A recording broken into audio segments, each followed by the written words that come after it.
your boy Bleed. Everybody listen up. Let's get it. I'm trying to put money in your pocket. That crypto wallet. That bing bada bing ching ching big profit. Even when the market's sideways, I'm looking for ways to get paid. I'm checking my coins around breakfast, then again around bedtime. Bet this, it's not financial advice, but I'm always right. I'm always right. I'm always right. I'm always right. I'm always right. I'm always right. Party, I'm a real go-getter. Rock a fur coat, but it's not chinchilla. Who's that dude with the master plan? It's Mr. Pinecone with the mic in my hand. I ball on a budget, got a bag full of nuggets. Living life to the fullest before I'm kicking the bucket. No time for the haters, I'm the meat and potatoes. I'm the product of Anunnaki and godly invaders. You wanna go down the rabbit hole? Well, come along with me. Let me phone comb. Let me take you on the trip to the Pleiades or the Seven Seas. We can sail them all. Bring your dungarees and your toothbrush, your knapsack. We'll have a nightcap, then I'll bring you back. Mr. Pinecone's come a long, long way, so everybody get sideways. Sing it.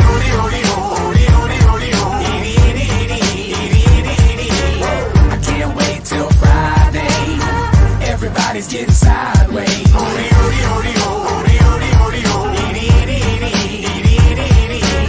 Pass the bottle back my way. Everybody's getting sideways. What is going on, everybody? My name is Bleaves, and you are here for Bedtime with Bleaves. And we are wondering what the hell is going on with the market, because it's getting real confusing right now. And I think, by the way, I'm using a new camera, the Google Pixel 7 Pro. I'm attached with camo. So if it doesn't work very well, then blame camo for the day, but I'll upgrade this by tomorrow, because it looks like it stutters a little bit. Doesn't look like it's very smooth. It might be going through Bluetooth, I want to say, or it might just suck. So there's also that. Resource-wise, this computer is like a monster, so there's not going to be any lag because of anything going on it. So I have no idea, but it does look a little bit slow when I'm like watching what's going on. So yeah, I think the video might be a little bit messed up. Anyway, so we'll see what we can do. This will be an abridged version, and we'll see how it goes. But of course, the first thing that we're going to do is technical analysis, and we're going to look in on the charts and see what's going on.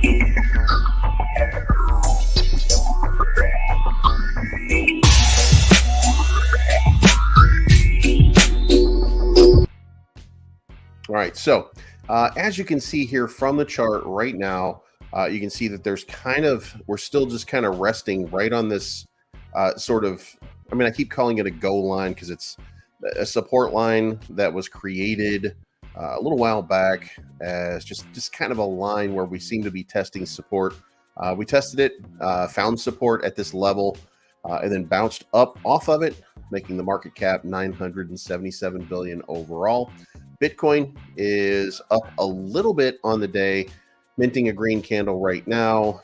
Ethereum is down below its little go line right there. So that is a different thing right now in the market. And this line goes a little bit further, a little bit deeper. So this might be a little bit of a cause for concern, but I don't think it's going to be horrible. Luna Classic has a few green candles moving along. Remember what I said, what I'm kind of predicting is going to happen here is that, the market, we're going to have a little struggle tomorrow, because tomorrow is the election in the United States. And, if the Republicans win at least one, the Senate or the House of Representatives, as long as it divides the government, then we'll be in what you would call gridlock, because nobody wants to deal with each other right now. And that would be the best thing really for cryptocurrency, except that the one thing that you would concern yourself is with old Bug Eyes himself, Gary Gensler, This would also mean that Gary Gensler would probably have the opportunity to just kind of run around unchecked and do whatever it is that he wants to do. And that's probably not to the best design. But the Dow Jones, as you can see here, went up 423 points today. The SPY only went up 3.6. So there's obviously some problems with some tech stocks that really haven't given it a chance to move. Volt, as you can see, just continues to pump. On down the line here, BNB still continuing to show a lot of strength. It was at 324. I think it's up about 10% on the day. We'll look at it in just a few minutes on the overall chart, but based on all of these right here, we did reset just a little while ago. And by the way, the Korean index is already up 1% on the day. Korea seems to be in full-on recovery mode for the last month or so. It's been a pretty good run for Korea. So that's a pretty good sign. Now moving on to our neck of the woods, as it may be, we see that Volt is pumping hard at 1321, still hasn't capitulated, continues to move up and up and up and up. New investors continue to keep rolling in, and we seem to be having a nice little run on Volt price action right now. Basically up 91% since 1 week ago. Now, if we get to this 1300 again and we sit at this 1300, we have to get over it and start to use it as a line of support on the 4 hour. And as you can see right now, all we've done is kind of peeked our head above 1300. So we need a little bit of an impetus to really push us over this line. Otherwise, we're still going to be fighting this for a long time, because the longer we have to fight this 1300 support line, the more difficult it will be to get over it. Because what you have are the people who are out here right now who accepted that they're going to hold on for a while, and they're watching this thing run. Now it's no longer running, and it's moving sideways, and it's sitting at 1300 for about a day now. And that being said, the most probable outcome of that is the people who are in profit would start to take their profit. And the longer it idles in this position, the more people do that, which means the more sell-off you have, which means the more fight that you have with the price action. So that's what we're watching out for on Volt. So be nice to get, again, we need a couple of candles on 4 hour for confirmation of a breakout over 1300. And if that happens, then we'll be in great shape. Would be really nice to drop another zero, just to start to feel a little bit of confidence. In order to drop another zero, that would be about 7x, 7.5. It'd be 7.5x from where we are right now. So that would take about a 600 million market cap. It's about double what the highest number was. I don't know if it's doable right now without a real impetus hitting, but it sure would be nice to see that kind of manifest itself, so that we can all just kind of start to look at new levels. But we'll see what happens. MMA is up 2.1% at 2908. Matter of fact, it's starting to make a move. It had not been, just like many of the other tokens around here, it's just been kind of idle for a little while. And we're seeing here that it's having a little bit of a move to the upside. So hopefully it'll continue to keep that pump going. Swing Dow sitting at 37.18, Hulk at 70.29. Not much changed, by the way. Lillian 31.09, Wagmi 37.73, Kodachi 15.40, Terrarium 82.30. By the way, Terrarium had a massive sell-off today, and a whole bunch of degen crybabies showed up. But this was, again, payroll that they were paying. And there's no business, legitimate business, that's going to get people to work for free. So they do have to cash out at some point in order to pay their employees. And that's what they've done. And, a lot of people don't like it, but I think what they don't like more than anything else is really not that they're, and I know that we had a thing going on a couple months ago with Milton saying, he would, how dare people ask to be paid, et cetera, et cetera. And it really was never about that. It was about telling the community what was going on. so that people knew. And really, it's not so that people knew, but it was so that people could manipulate the chart. And doing it the way that it is right now is the best way, even though I can see, obviously, you don't want to, you want to know when this thing is going to happen, because of course you would want to have your bag up there at the top so that you can then sell and then let it dump along with you. That kind of defeats the purpose of it. So that's not going to happen. Deconex sitting at 81.41, started a nice little pump over the last couple of hours, and then had one little sell off. Again, not a huge amount, but a little bit of a sell off, dropping the price down. And Shiba Inu is at 14.46. And guys, there's a pump coming, by the way. I don't know if you've been following me telling you this, but it just hit the line that I told you it's going to hit. And when it hits this line, it's going to start bouncing to this upside again. So it just hit the line. So yeah, you better get packing, because it's going to start getting a little bit crazy. And you can see the pre-market here for tomorrow is going to be in the green, or at least in the overnights. That's what it's looking like so far. So, and it looks like, by the way, that I am frozen. So hold on one second.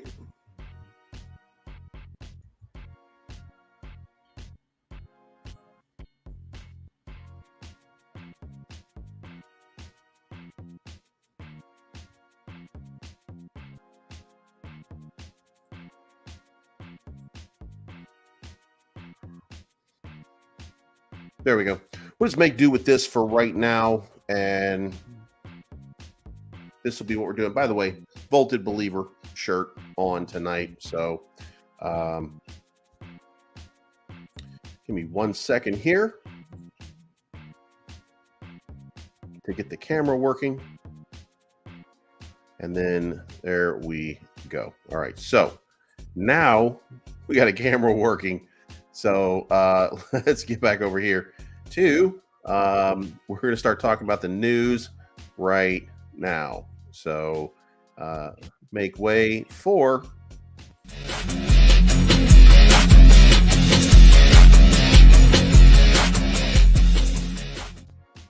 all right. So the big question of the night is Ethereum more decentralized post merge. And as you can see right here, this article does address this. The article says that the network has been receiving concerns. It has become more centralized. Anthony D'Orio, co-founder of Ethereum, recently expressed concern during an interview about the potential of a small number of holders to have control over the Ethereum network. He stated that he did not currently believe proof of stake to be a perfect system, which in fact, this is very ironic for me, because I just did, well, shit, I'm not supposed to be saying it, I guess. But I just did a video where we talk about one of the major tokens that lives out here in this ecosystem. And in, I believe it was 2014, Cash.io, I think was the name of the organization, took a 51% control of one specific cryptocurrency and had wrested control of it and accumulated another 4% over the next couple of days to mean that they had 55% of the crypto at that time in 2014. And if I'm going back as far as 2014, let's face it, there were only 2 cryptos at that point. So, and it wasn't the brand new one, it was the OG. That's right. At one point, Cash.io, which was, maybe it was eCash.io, had 55% of all Bitcoin, thus had complete control of the Bitcoin network. Now, they relinquished control, which was a nice thing and noble thing for them to do, especially considering the nature by which Bitcoin operates. But they exposed a bug in the whole, in the matrix, and took complete control of it for a short period of time before giving that up. So say what you want about proof of work or proof of stake, call it what you will, but at the end of the day, guess what? It didn't matter at all. It mattered none. So when people say stuff like this, it's just disingenuous. So Even though the claim of a few large entities controlling the stake circulate, they encompass thousands of validators. So it is basically impossible for a cult of validators or attackers to alter the fate of the network. Some of the largest validators include Lido Finance, Kraken, Coinbase, and Binance. However, the notable rise in the number of validators is a sign of a healthy network. It also acts as a proof of increased participation by the validators. Nevertheless, the topic of the power of certain validators over others still pertains. So, deal with it, of course, because it is an issue and it is a concern for a lot of people. But at the end of the day, it's not a big deal, or at least it doesn't appear to be as big a deal as it's being made out to be. So, moving on from that, the Department of Justice seizes $3.36 billion in cryptocurrency in historic conviction. And son of a bitch, you're not going to believe it. The dude was from Gainesville, Florida. This dude was literally sitting on a futon, eating some Cheetos while he had $3.36 billion worth of cryptocurrency that he took years ago.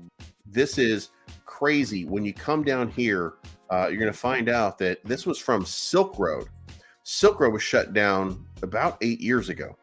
So this happened way back when. This guy stole 10,000 Bitcoin. And he's pled guilty to wire fraud, and it carries a maximum sentence of 20 years in prison. So, YOLO, my brother. Don't steal crypto, and prepare Uranus. Shiba Inu anonymous whale moves closer to 800 billion SHIB. SHIB has dominated the meme coin market alongside Dogecoin. Investors' interest in meme coins has reached a peak since last year. Despite the ongoing bear market in cryptocurrencies, whale investors' interest in SHIB hasn't diminished. Shiba Inu has recently experienced unprecedented growth in whale activity. Whales were buying trillions instead of billions of SHIB. The whales have also been moving, selling, and buying back SHIB during their private trading. Some unidentified whales now regularly perform these various activities. Anonymous whales have moved nearly 775 billion SHIB in 3 transactions, according to information from recent whale on-chain data. As per the details from Etherscan, in the past 24 hours, anonymous whales have moved close to 775 billion SHIB. The transfers have basically normal transfers between the wallets of a notable holder. As per the data, 485 billion SHIB, 100 billion SHIB, and 190 billion SHIB have been transferred. The detail shows that the transfers have been made by a user from Binance Exchange who transferred the SHIB from one wallet to another. So it doesn't look like they're moving it, but they are consolidating, and that seems like a weird thing for somebody to be doing. Also, on Shiba side, Shiba Inu is ranked the number 1 on the Ethereum whales portfolio, despite all of the market drama, despite everything that's been going on, despite all of the negative press. It still ranks number 1 on Shiba. And Bitcoin price prediction, as Bitcoin sees a $300 billion trading volume come in, is there a pump imminent? Now, a lot of this has to do with FTT and FTX, the FTT token, and how it has dumped a lot, and how CZ Binance and Sam Bankman-Fried are having a tete-a-tete back and forth between each other. And it looks like it looks like Sam Bankman is going out of his way right now to tell everybody everything is fine. And the first time you hear somebody say everything is fine, shit's not fine. So I'd be real nervous about what's going on at FTX right now. Their balance sheet, they had a balance sheet that was showing $460 million that is now down to $246 million in very, very short order. So that was a very, very quick move from, and I think it was 90 days, but a drop in 90 days from 462 million to 246 million. So I would certainly be concerned with what is going on over at FTX, especially when you consider that FTX continues to be the place where people go to dump their tokens and wreck the market every single time. It's always FTX. And finally, Google Cloud platform is now a Solana validator. And I got a feeling that this is a very, very big deal. I don't know how well it plays out in the end for either Google or Solana, but I got to think that once we accept that Matic is now doing the transactions of buying and selling NFTs on Instagram, then it would stand to reason that Google would get into the arena somewhere. And Solana appears to be that somewhere. And that would indicate that we are probably about to hear a little bit more than what we've already heard so far. Maybe this is just an outlier, but if Google is working as a validator on something, it's because they believe that there's some interest there and they want to be part of whatever it is that is going on. With that, we are done with the news and it's time for the chat.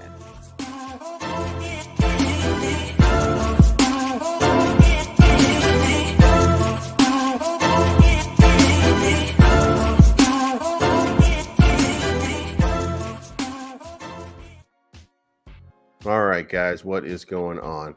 So it looks like crazy shit going on in the market right now. So yeah, it's the Justice Department's second largest asset seizure in history. Absolutely. It was gigantic. It was unbelievable how much they got this guy for. And it's just sitting in a wallet somewhere. Like this guy's just got this shit sitting in his wallet. Like it is no big deal. He is out there just living his best life. So that's kind of crazy to think that he has absolutely no care in the world about about all of this crypto that he's sitting on right now. Literally gets raided by the FBI and he's just sitting there eating Cheetos,